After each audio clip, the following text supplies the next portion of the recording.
Hook. Everyone walked past her as if she didn't exist. Just another homeless woman sitting by the alley with her torn blanket and tired eyes. No one knew that in just a few minutes, the woman everyone ignored would become the reason a child lived at a broken bar, and that her past would collide with a powerful man's in the most unexpected way.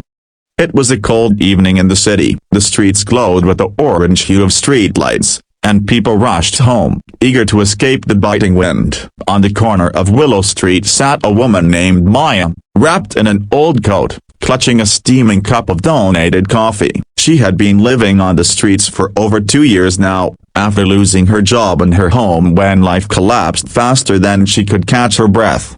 Every day, she told herself things would get better, but nights were long, and hope was fragile. She often watched families pass by, children laughing, mothers holding their hands tightly, and she'd feel that ache in her chest. Once, she had a life like that too. Once, she had dreams, a job, and a little girl who was the center of her world. But tragedy had taken everything. She lost her daughter to a house fire 3 years ago, the same fire that burned down her entire world. That night still haunted her, and no matter how many times she closed her eyes, she could still hear her daughter's cries for help. Since then, Maya had been drifting, a broken bar, breathing, but not truly living.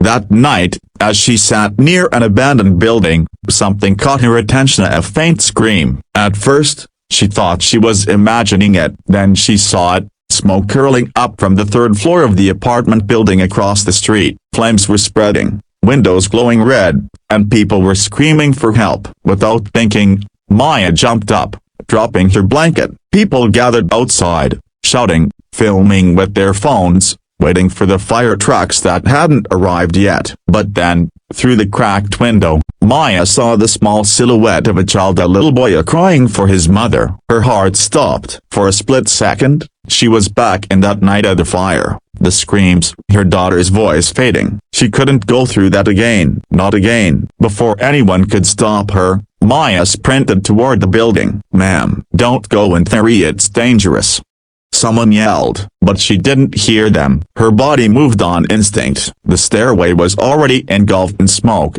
heat pressing against her skin, but she pushed forward, covering her mouth with her sleeve. The boy's cries guided her like a compass through the chaos. When she reached the apartment, she found the boy curled up near the window, coughing, eyes wide with fear. Maya pulled him into her arms, wrapping her coat around him. "It's okay, baby. I've got you," she whispered. "We're getting out." The building groaned and cracked as the fire devoured the walls. Maya kicked open the door and ran down the hall. Her lungs burned, vision blurring, but she didn't stop. She pushed through the smoke, stumbling until she reached the stairwell. The flames licked at her hands, her clothes caught in small burns, but she kept running. And then in fresh air, she burst out of the doorway, coughing violently, clutching the boy tightly. People rushed forward, helping her lay him down as he gasped for air. Cheers broke out around her. Someone shouted, "She saved him. She saved the kid." Maya collapsed beside the boy,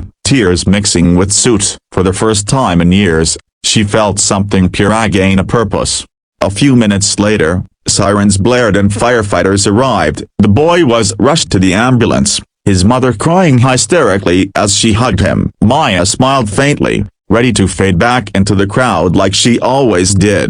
But before she could, a man in a suit stepped out of a black car, his face paled, eyes darting around. He looked desperate, shouting, "Where is she? Where's the woman who saved the boy?" Maya turned to leave, but the man's gaze fell on her. He froze. Slowly, disbelief filled his eyes. "Maya," he whispered. She turned around, confused. "Don't broken bar, I know you." The man stepped closer, emotion breaking through his voice. "It's me, broken bar Ethan." Her breath caught. Ethan Richards, the CEO of one of the city's biggest companies, has a broken bar, and her ex-fiancé told the copyright. The man she once loved before everything fell apart.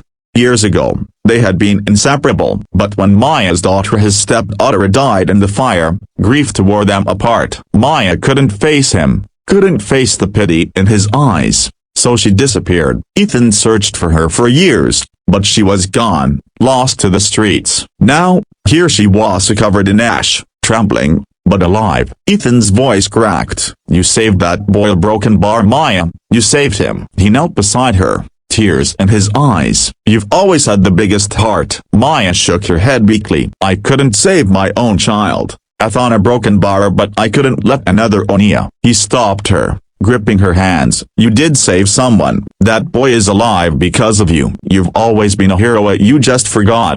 The ambulance sirens faded into the distance as firefighters continued to work.